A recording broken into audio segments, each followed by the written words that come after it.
Bapak, Ibu, dan saudara-saudari yang dikasihi Tuhan, bacaan-bacaan Injil kita pada minggu-minggu ini, terkhusus pada hari Minggu Paskah yang ke-6 ini, lebih terkait dengan saat-saat terakhir Yesus bersama dengan murid-muridnya setelah dia bangkit dari kematian dan akan naik ke surga. Ya. Nanti tanggal 18 kita merayakan Tuhan Yesus naik ke surga, ya. Maka Tuhan Yesus dalam saat-saat terakhir itu tidak meninggalkan para murid dalam keadaan yatim piatu. Tetapi Tuhan Yesus menjanjikan roh penghibur kepada para muridnya, kepada mereka yang percaya kepada dia. Roh penghibur yaitu Roh Kuduslah yang akan senantiasa menyertai, melindungi para murid dan juga gerejanya, ya. Nantinya gerejanya yang akan selalu menyertai sepanjang zaman. Bukan berarti kemudian ketika Yesus datang, roh Yesus atau roh penghibur atau Roh Kudus belum datang. Bukan itu maksudnya tentu, ya. Karena kalau kita bicara tentang Tritunggal, ya, Trinitas, Allah Tritunggal Maha Kudus, Allah Bapa, Putra, dan Roh Kudus itu sudah ada sebelum tentu adanya waktu, adanya segala sesuatu di dunia ini. Kalau kita bicara soal Trinitas, semuanya sudah ada sebelum dunia dijadikan, ya. Namun makna dari ini adalah bahwa Yesus, Tuhan Yesus sendiri meneguhkan, ya, akan adanya Roh Kudus, Roh penghibur yang akan selalu menyertai gerejanya. Saudaraku yang terkasih dalam Tuhan, namun kadangkala dalam kehidupan kita sebagai manusia, sebagai gereja, kadangkala kita masih kurang percaya akan hadirnya Roh Kudus itu, ya. Kalau gereja tentunya percaya, ya, karena gereja selalu memperbarui dirinya setiap saat, setiap waktu, ya. Namun kadangkala kita dalam kehidupan beriman kita, kadangkala kita masih kurang percaya. Kenapa? Ya karena kita kadang masih takut, masih ragu, ya, masih penuh kecemasan. Ya itu kan manusiawi, Romo, ya tentu manusiawi hal itu tentunya, ya.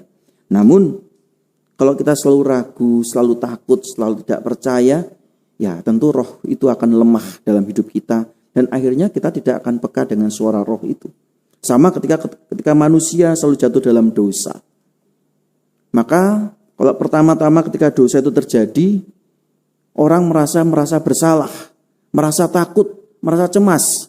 Tapi kalau kemudian dosa itu diulangi terus berkali-kali, lama-lama menjadi kebiasaan dan orang tidak lagi merasa dosa. Oleh karena itu kita melihat di dalam bacaan Injil ini adalah roh menyatakan tentang dosa. Karena mereka yang berbuat dosa tentu akan disentil oleh Roh Kudus itu. Tetapi kadangkala ketika kita tidak percaya terus, ketika kita sungguh-sungguh selalu melawan kehendak roh, lama-lama ya kita tidak merasa itu berdosa. Maka Roh Kudus selalu menyatakan tentang dosa, itu adalah artinya soal itu. Juga akan kebenaran, bahwa Roh Kudus selalu menyatakan tentang kebenaran. Ya, kebenaran ada dalam apa? Dalam sabda Tuhan. Kebenaran ada dalam apa? Dalam peristiwa-peristiwa hidup kita. Kebenaran ada dalam apa? Di dalam sakramen-sakramen yang kita rayakan. Roh Kudus selalu menyatakan kebenaran itu. Tapi pertanyaannya adalah apakah kita sungguh-sungguh percayakan kebenaran itu? Kita setiap hari berdoa, bahkan mungkin setiap hari ke gereja, setiap hari berdoa. Tetapi apakah kita sungguh-sungguh mau datang kepada Yesus, membuka hati kita kepada Tuhan? Kalau kita pernah mendengar lagu Waktu Tuhan, ya, waktu Tuhan kadangkala tidak kita ketahui saatnya. Namun ketika kita mengandalkan Tuhan, berserah kepada Dia, percayalah waktu Tuhan itu adalah waktu yang tepat bagi kita dan hidup kita.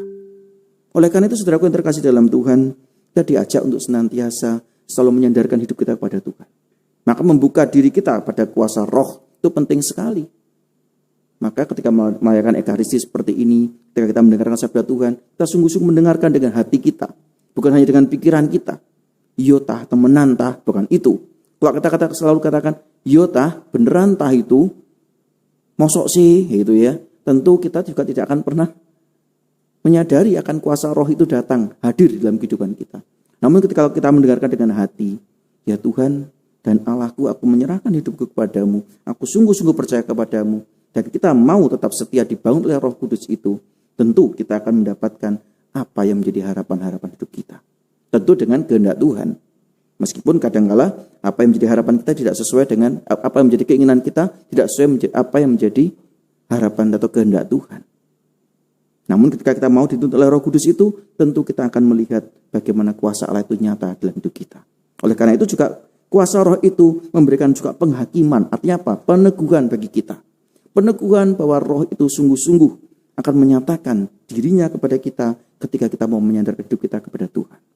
Oleh karena itu saudara terkasih dalam Tuhan, mari kita mohon rahmat Allah melalui perayaan Ekaristi yang kita rayakan pada siang hari ini, sehingga kita semakin hari semakin selalu diteguhkan oleh Roh Kudus itu pula.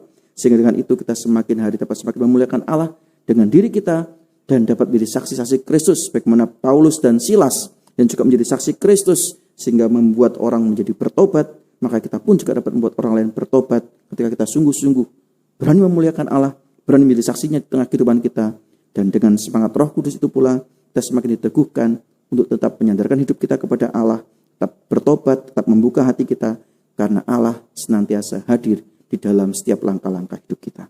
Berkat Tuhan menyertai kita sekalian.